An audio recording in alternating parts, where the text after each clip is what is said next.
Naša úspešná reprezentantka v biatlone Pavlína Bátovská-Fialková a Fiesmann spoločne mieria do budúcnosti.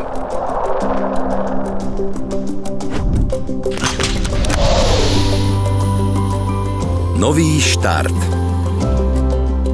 Postaviť sa na štart je vždy vzrušujúce. Ten pocit som samozrejme v kariére zažila mnohokrát, ale za každým je to niečím výnimočné. Máte očakávania, ale aj obavy. Ako športovec ste samozrejme súťaživí, dávate do toho všetko a chcete vyhrať. Mňa teraz ale čaká celkom nový štart. Tak toto je ten nový štart. Tu bude stáť náš nový dom. Ten pozemok sme si vybrali kvôli tomu, lebo sme chceli byť v meste a zároveň aj v prírode.